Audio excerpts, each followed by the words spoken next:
ఓం శ్రీ గురుభ్యో నమ. గం గణాధిపతయే నమ. శ్రీమాత్రే నమ. ఈరోజు మనము 2026 జూలై మాస ఫలితాలలో అంతర్భాగంగా ద్వాదశ రాశుల గోచార వివరాలు తెలుసుకుందాము. ముందుగా తీసుకున్నట్లయితే శని భగవంతుడు వచ్చేసి మీనరాశిలో ఉన్నారు. రాహు వచ్చేసి కుంభరాశి, చంద్రుడు వచ్చేసి ధనురాశి, కేతు వచ్చేసి సింహరాశి, బుధ శుక్ర గురువు కర్కాటక రాశి, రవి వచ్చేసి మిథున రాశి, కుజుడు వచ్చేసి వృషభ రాశి. మనకు 4వ తేదీ సింహంలోకి శుక్రుడు వెళ్ళిపోతాడు జూలై. అలాగే 7వ తేదీ మిథునంలోకి వక్రించిన బుధుడు వెళ్ళిపోతాడు. కర్కాటకం నుంచి వక్రించి మళ్ళా మిథునం ప్రవేశం చేస్తాడు. 29వ తేదీ మళ్ళా కర్కాటకంలోకి బుధుడు వక్రత్యాగం చేసుకొని వస్తాడు. 17వ తేదీ సూర్యనారాయణుడు ఈ యొక్క మిథున రాశి నుంచి కర్కాటక రాశిలోకి ప్రవేశిస్తారు. ఇది గోచారం. నెక్స్ట్ కర్కాటక రాశి, కర్కాటక లగ్నం తీసుకున్నట్లయితే ఈ యొక్క పునర్వసు నక్షత్రం 4వ పాదము, పుష్యమి 4, ఆశ్లేష 4 పాదాలు కలిపి ఇది యొక్క కర్కాటక రాశి కిందకి వర్తిస్తుంది.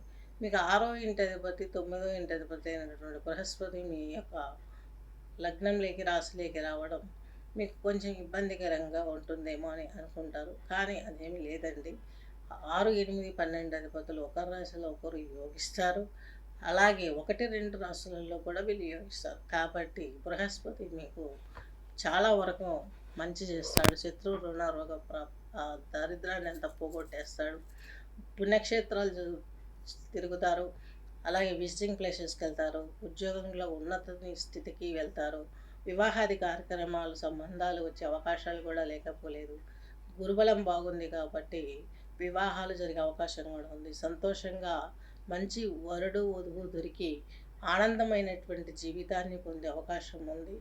అలాగే ఇక్కడికి వచ్చేసరికి కొంచెం లవ్ మ్యారేజ్ విషయాలలో కొన్ని ఆటుపోట్లు ఉంటాయి కాబట్టి 1కి 2 సార్లు జాతకం చేయించుకొని అది స్ట్రాంగ్గా ఉందా లేదా చూసుకోండి.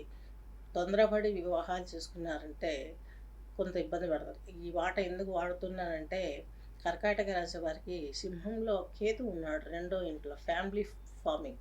ఈయన వక్రగ్రహం కాబట్టి మీరు చూజ్ చేసుకున్న పర్సన్ కరెక్టా కాదా అనేది 1కి 2 సార్లు జాతకాలు చేయించుకోవడం, శాంతలు చేసుకోవడం. దీనికంటే ముందు మన సనాతన ధర్మం తల్లిదండ్రులకి ఇన్ఫామ్ చేయడం మోస్ట్ ఇంపార్టెంట్. అంతా అయిపోయిన తర్వాత వచ్చి తల్లిదండ్రులను చెప్పడం మన కల్చర్ కాదు. వాళ్ళని గౌరవించినట్లు కాదు. వాళ్ళని ఒక రకంగా అవమానించిన వాళ్ళం అవుతాం.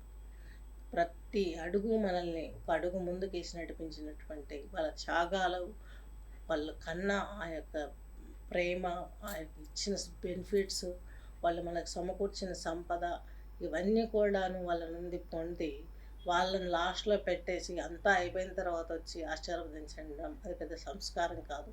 కాబట్టి మీకు 2వ ఇంట్లో కేతు ఉన్నాడు కాబట్టి చాలా జాగ్రత్తగా ముందడుగు వేయగలరని ఆశిస్తూ స్వస్తి.